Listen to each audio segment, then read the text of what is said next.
Halo semuanya, di kesempatan kali ini atau di video ini kita membahas materi tentang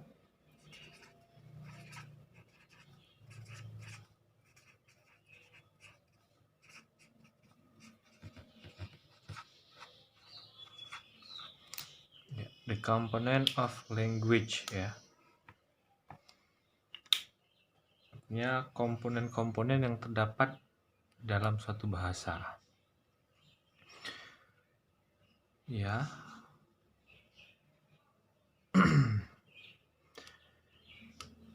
Kita bahas bahasanya dulu ya.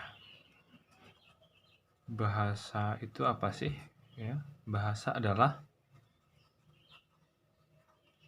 cara untuk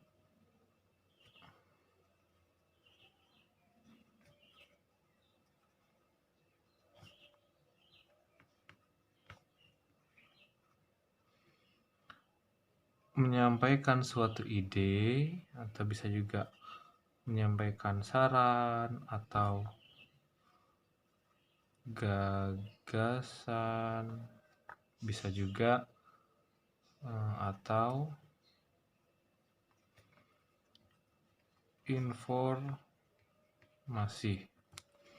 kurang lebih seperti itu ya bahasa. Kemudian bahasa sendiri punya 3 cara untuk menyampaikannya. Pertama, cara lisan, artinya kita berbicara kepada lawan bicara kita secara oral ya. Kemudian bahasa tulisan, artinya kita menyampaikan informasi atau gagasan kita tersebut melalui tulisan. Kemudian bisa juga dengan cara isyarat. Isyarat itu bisa dengan gerakan tubuh atau gesture ya, atau dengan mimik muka atau raut wajah, atau bisa juga dengan gerakan tangan gitu ya isyaratnya. Kemudian langsung kita masuk ke komponennya. Komponennya, jadi kalau di dalam bahasa Indonesia yang umum ya kita ketahui ada huruf, setelah huruf itu kata, kemudian kalimat, seperti itu ya. Tapi sebenarnya ada beberapa poin lagi yang kita lewati. Di komponennya yang saya akan bahas ini pertama ada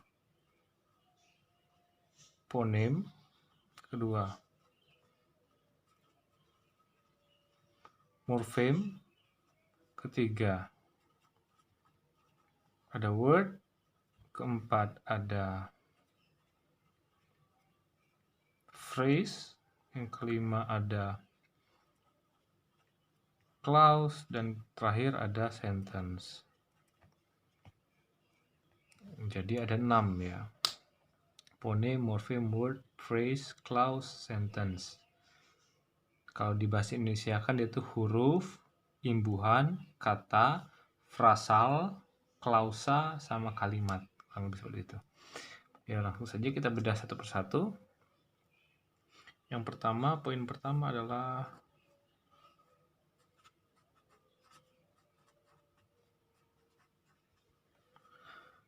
fonem. Seperti yang saya sebutkan tadi, fonem adalah huruf ya, atau abjad dia. Abjad bisa atau huruf, kalau bahasa Inggrisnya lebih dikenal letter, huruf ya. Jadi fonem ini juga banyak bentuknya. Kalau Indonesia kita menggunakan alfabet ya, A, B, C, D. Bahasa Inggris pun sama alfabet ya, A, B, C, D. Kalau bahasa Jepang mungkin menggunakan hiragana, katakana. Kalau bahasa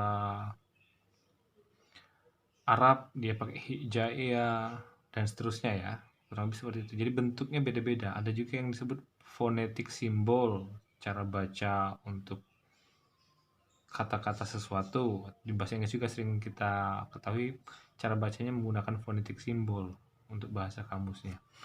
Langsung saja contohnya dulu. Contohnya ada A, B, C, D itu alfabet ya, atau juga A, Ba, Ta, Sa, seperti itu ya. Dan seterusnya ada. Kalau Jepang apa misalkan, saya nggak tahu tulisan Jepang. Kalau Korea beda lagi. Kemudian kalau Cina mungkin beda lagi, Thailand beda lagi bentuknya. Itu fonem namanya. Lanjut. Yang kedua yaitu morfem.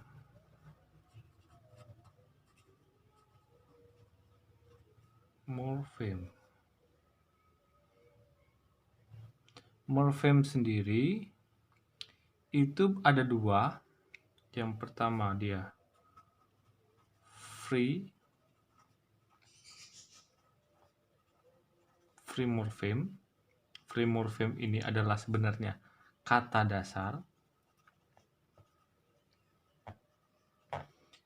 Bahasa lainnya atau penyebutan lainnya itu root ya, atau kalau bahasa Indonesianya root itu akar. Jadi kata dasar itu sebagai akarnya sebuah morfem nantinya. Kemudian yang kedua ada bound morfem.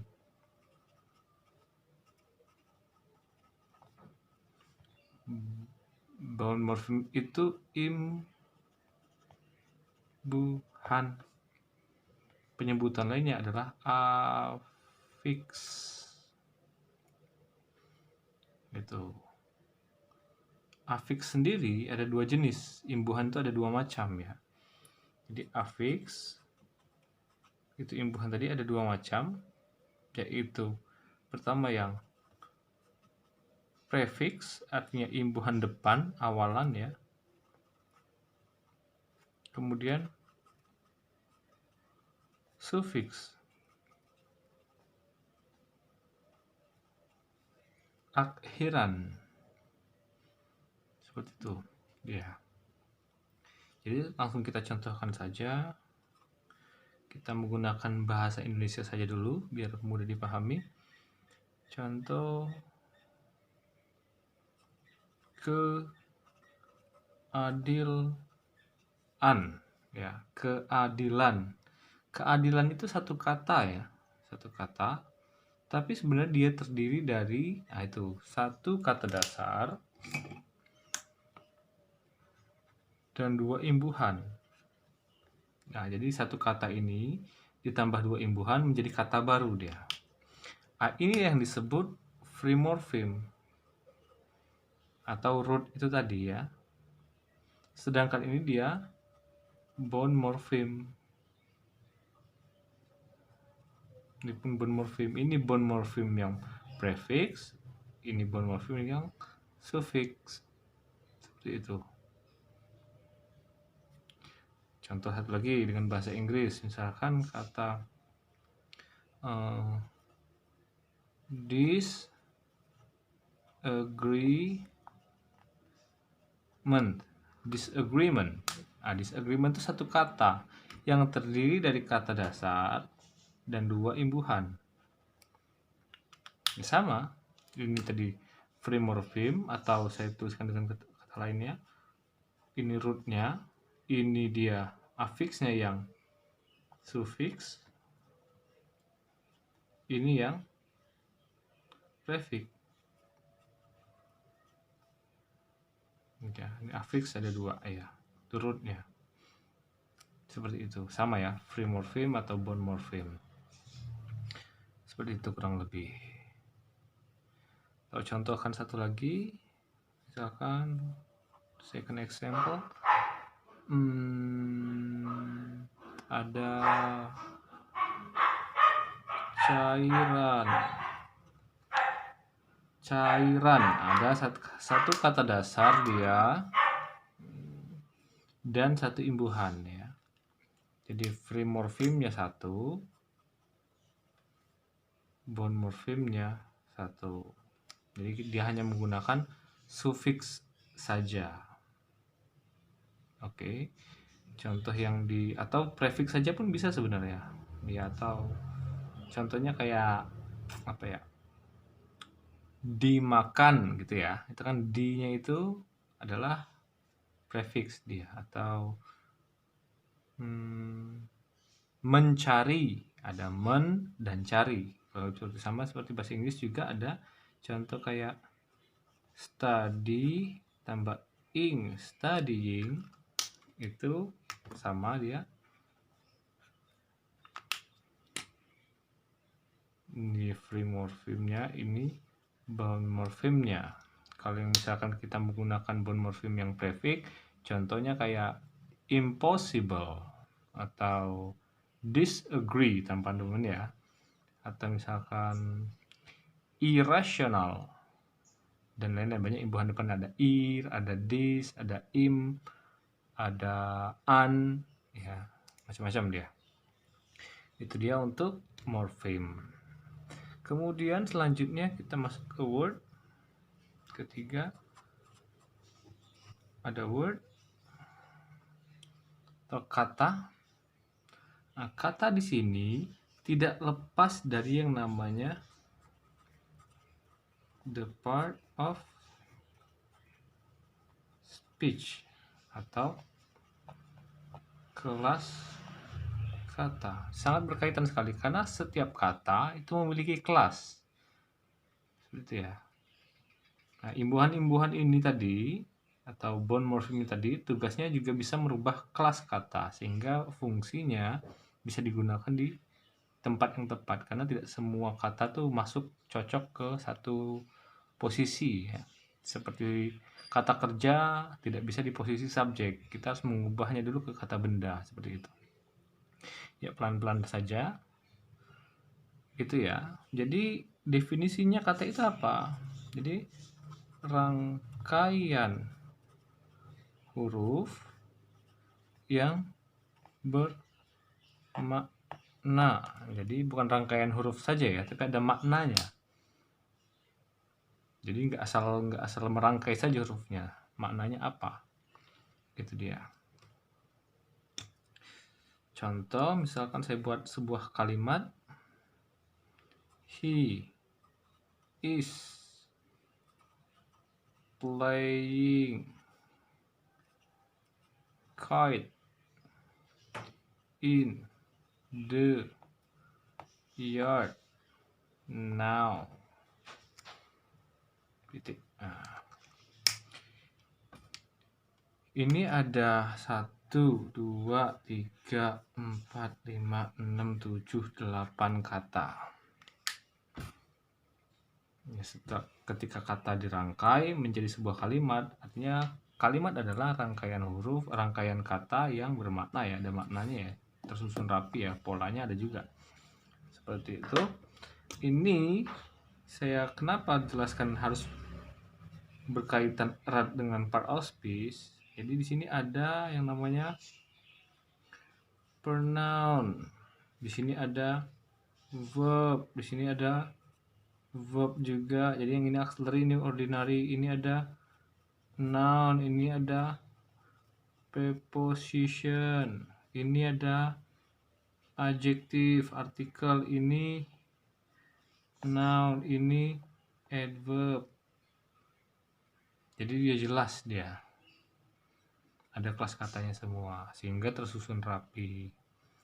Seperti itu fungsinya ya. Jadi untuk mengetahui lebih jauh tentang part of speech, kita buka lagi di video sebelumnya, ada materi tentang part of speech. Lanjut, kita masuk ke yang keempat, yaitu phrase atau frase. Apa itu frase ini? Rangkaian kata yang berpola modifier, head modifier, M modifier ya, saya tuliskan sini ya, modifier,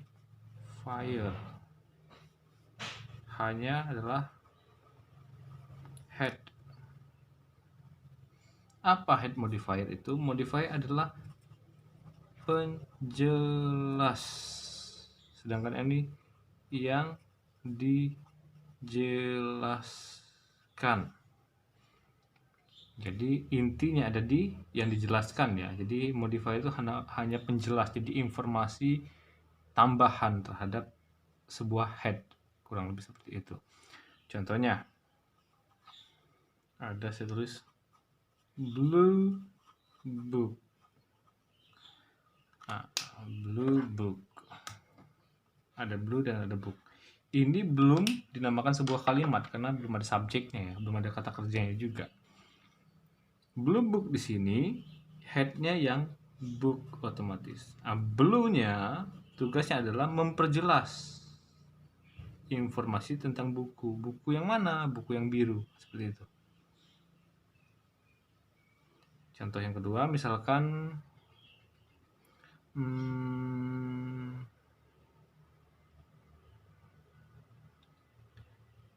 a girl. Ini bisa juga. Seorang gadis. Headnya otomatis yang ini ya, ini modifiernya. Gitu. Dan lain-lain, banyak contoh lagi, misalkan cute boy.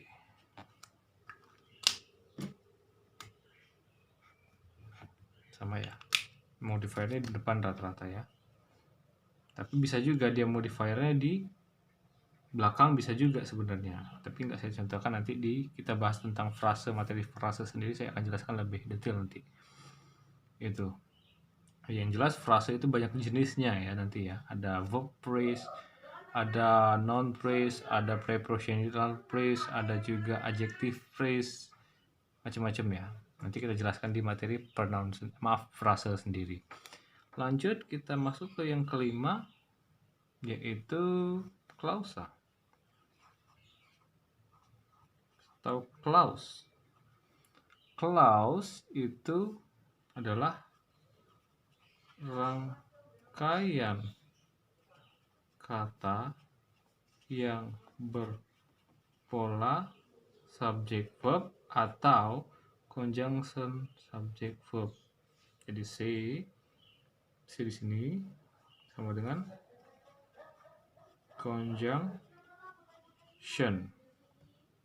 Ya. Ada dua pola dia. Ya, saya tuliskan aja. S-nya sama dengan subject, V-nya itu verb ya. Kemudian kalau yang polanya subject verb, ini namanya adalah main clause. Sedangkan yang satu lagi conjunction subject verb ini namanya adalah sub clause. Gitu ya. Apa itu main clause? Main clause adalah induk kalimat atau inti dari kalimat tersebut, sedangkan sub clause adalah anak kalimat.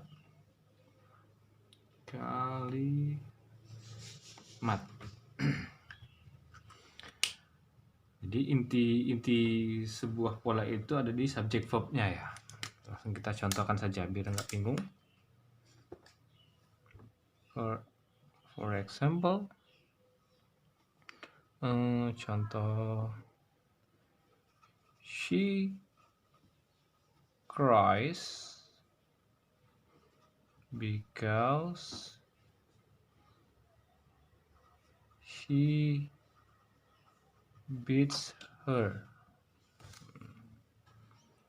Contohnya kayak gitu ya, misalkan ya. Ada she cries sama because she beats her. Oke. Ini ada subject verb, yang ini conjunction subject verb. Sisanya bebas ya. Intinya kan subject verbnya ya. Yang inilah namanya main clause tadi, yang ini dia namanya sub clause tadi. Gitu. Ya. Dan ketika mereka ini bergabung, maka jadilah rangkaian sebuah sentence. Jadi sentence-nya itu segini sekarang. Gitu ya.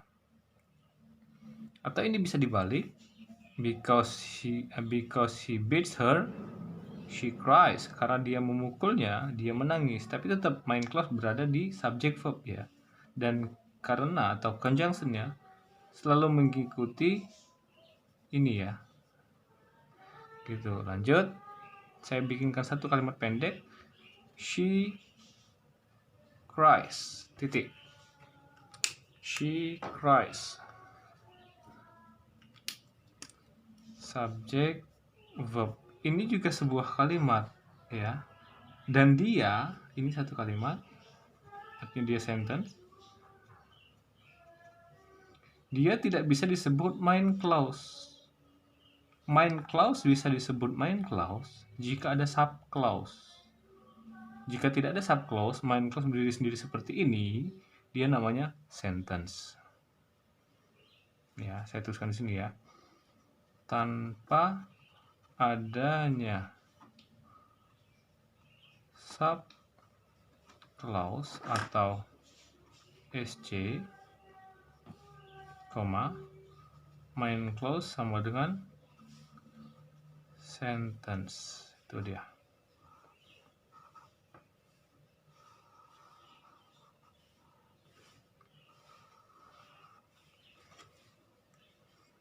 Di klausa sendiri juga ada banyak, nanti kita bahas di materi klausa sendiri. Kemudian yang terakhir ada namanya sentence otomatis ya.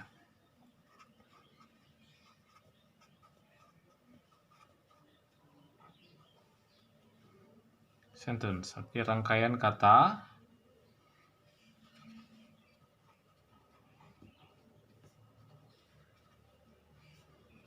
yang berpola subjek verb. Titik. Oke. Subjek verb. Jadi kalimat paling pendek itu ya udah subjek verb seperti itu saja ya sebenarnya ya.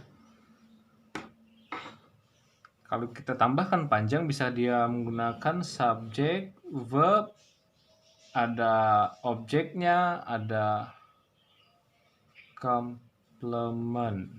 Apa itu complement? Pelengkap atau keterangan ya. Di bahasa Indonesia kan subjek, predikat, objek, keterangan ya, SPOK ya. Kalau di dalam bahasa Indonesia bahasa Indonesia dia SPOK, keterangan. Kurang lebih seperti itulah, sama sih bahasa Indonesia bahasa Inggris. Yang menjadi perbedaan ini kita bedah di sini. Bahasa Indonesia, saya tulis ini ya. Bahasa Indonesia itu polanya adalah subjek predikat ya. Kita hilangkan dulu objek dan keterangannya. Dia pergi, saya cukup ya. Tanpa ada keterangan pun oke. Nah, predikat di dalam bahasa Indonesia itu ada banyak.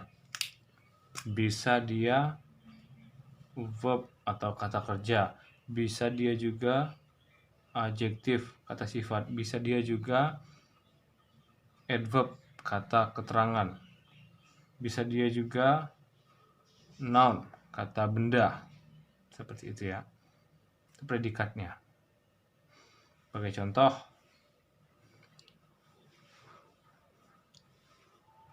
dia tidur. Di sini subjek, predikat. Subjek, predikat. Dan predikatnya berupa verb. Sedangkan satu lagi, mereka sedih. Mereka sedih.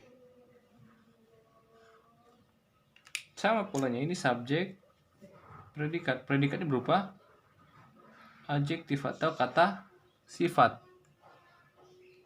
Sedangkan di bahasa Inggris itu subjek, verb. Apa yang membedakannya? Ya verb adalah verb titik, nggak ada verb lainnya. cukup satu aja, verb. Nggak bisa jadi adjektif, adverb atau noun. Kata kerja cukup kata kerja saja.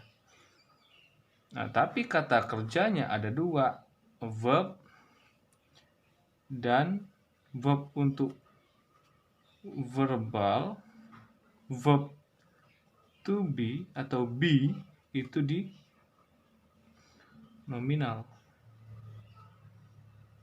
Contohnya, he sleeps, gini ya, he sleeps, dia tidur.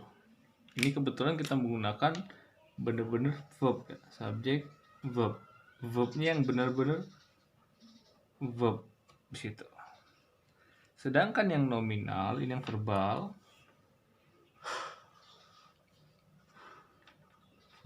sedangkan yang nominal jadinya they said, itu tidak bisa. Kita harus menggunakan to be di sini karena tidak ada kata kerja. To be-nya they adalah are. Jadi polanya subject verb.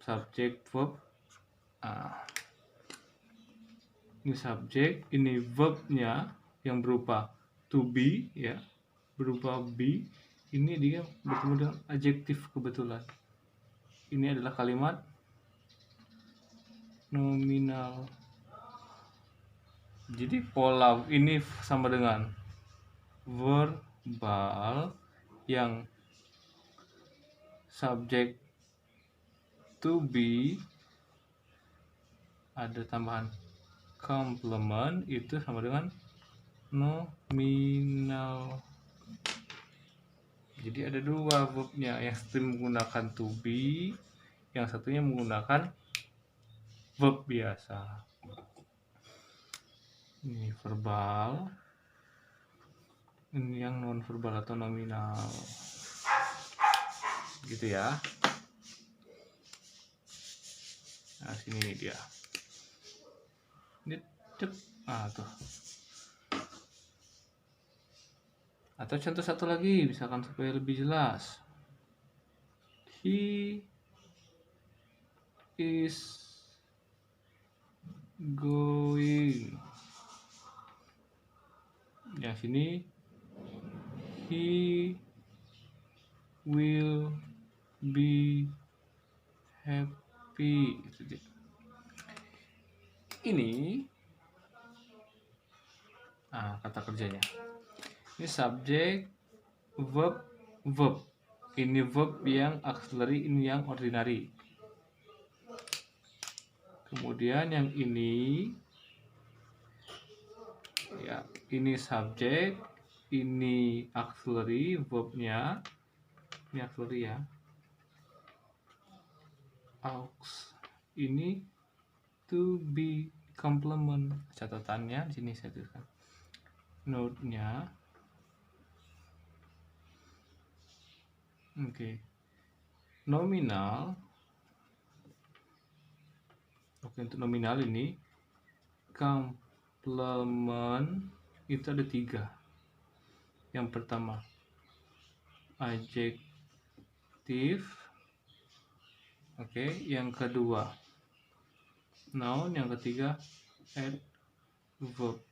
Jadi complement tuh isinya 3, yang disebut, yang dikenal dengan ana, adjektif, noun, adverb ya. Sedangkan di sini dia bertemu dengan to be, oke, nominal saya pakai verb dengan to be ya. To be bertemu dengan verb, tapi verb ya, bukan complement dia. Artinya ini kalimat verbal. Sedangkan di sini dia to be bertemu dengan adjektif, maka dia adalah kalimat nominal. Seperti itu ya. Kalau misalkan be eating, itu ya, be eating, dia verbal otomatis. Karena dia bertemu dengan adjektif, dia nominal. Seperti itu. Kemudian perbedaan yang signifikan juga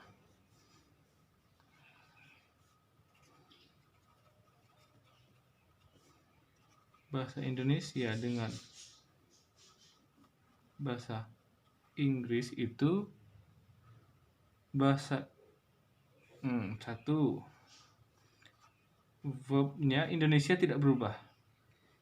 Di bahasa Indonesia tidak berubah. Jadi tidak berubah itu maksudnya apa? Ya makan saja, nggak ada seperti bahasa Inggris dia berubah.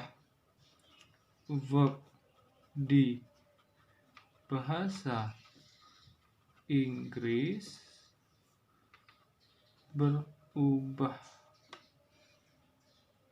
Eat, makan ya, jadi eating, ada eats, ada s-nya, ada eaten, ada ate, pergi misalkan go, going, ada juga went, ada gone, goes. Itu perbedaan yang paling signifikan. Kenapa dia berubah? Ini karena pertama waktu, pengaruhnya ya, pengaruh waktu. Yang kedua pengaruh keadaan. Itu. Jadi di bahasa Inggris tidak terlalu membutuhkan waktu untuk penulisannya. Waktu itu edisional saja, sedangkan di bahasa Indonesia harus ada waktu. Saya makan hari ini, saya makan besok, saya makan kemarin. Kalau di bahasa Inggris nggak perlu, cukup I eat, itu pasti sekarang, pasti saat ini. Kalau I ate menggunakan verb 2 itu pasti masa lalu. Kalau masa depan kita menggunakan will. I will eat, itu pasti masa depan. Jadi tidak perlu ada tomorrow, next year, itu tuh additional saja. Kalau memang dibutuhkan kita taruh, tapi sebenarnya tidak terlalu dibutuhkan karena kita sudah tahu waktunya itu lampau kah atau sekarang atau masa depan. Ini lebih jelas di materi yang namanya tenses ya. Ada 16 nantinya. Itu dia. Nanti saya jelaskan juga materi tenses di video yang selanjutnya ya. Oke, itu saja komponen of language. Kita review sedikit. Jadi bahasa itu adalah cara untuk menyampaikan sesuatu ya, baik itu ide, gagasan atau saran atau informasi. Jadi dia ada 3 bentuk. Yang pertama lisan, tulisan, dan isyarat. Ini dia poinnya. Dan isyarat. Kemudian komponennya ada 6, phoneme, morpheme, word, phrase, clause, sentence. Yang pertama itu phoneme, kemudian morpheme, word, phrase, clause, dan terakhir sentence. Itu. Phoneme itu apa? Phoneme itu huruf. Udah gitu aja pahamnya ya. Abjad. Jadi di tiap negara beda-beda abjadnya. Kira-kira kayak gitulah ya, gampang ya. Kemudian morfem itu ada 2. Yang pertama dia kata dasar, yang kedua dia imbuhan. Kata dasar bisa berdiri sendiri, dia udah punya makna, sedangkan imbuhan tidak punya makna. Dia harus ada kata dasarnya, ya. Harus ada akarnya, root tadi. Nah, morfem punya 2, yaitu prefix dan suffix, affix, nama lainnya itu punya 2, prefix dan suffix. Contohnya itu, kemudian kita ke word. Word tidak terlepas dari yang namanya part of speech atau kelas kata di situ. Word sendiri adalah rangkaian huruf yang bermakna. Jadi banyak kelasnya nanti ya. Udah kita bahas di video sebelumnya, bisa dilihat nanti.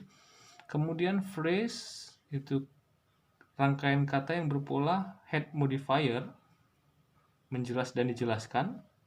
Contohnya blue book, a woman, a beautiful girl, the most important thing, misalkan panjang. Jadi dia belum punya pola subjek atau kata kerja atau verb ya. Jadi polanya masih pola satu komponen frase dia. Kalau bahasa Indonesia frasal gitu ya. Kemudian yang kelima ada klausa, yaitu bagian dari kalimat sebenarnya ya. Ada 2 dia, main clause. Ini klausa, main clause dan sub clause. main clause itu polanya subject verb, sedangkan subclause conjunction subject verb, artinya ada induk kalimat dan anak kalimat. Contohnya ini sudah ada.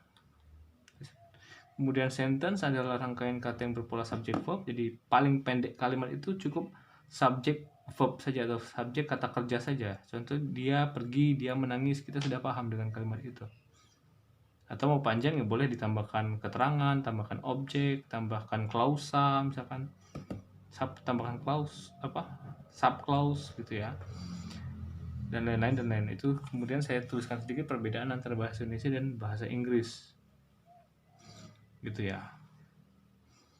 Jadi diingat nanti materinya ada tenses yang paling penting.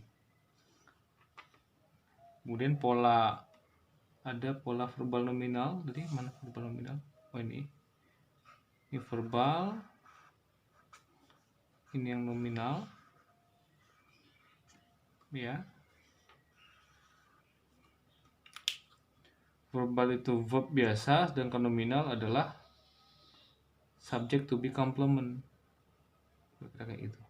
Itu saja penjelasan untuk video kali ini. Jangan lupa di-share sama teman-temannya. Dan jika ada pertanyaan bisa diajukan di dalam kolom komentar. Yang jelas ikuti terus perkembangan videonya karena masih banyak materi-materi yang belum tersampaikan dan akan kita bahas nantinya di video-video selanjutnya. Sampai jumpa.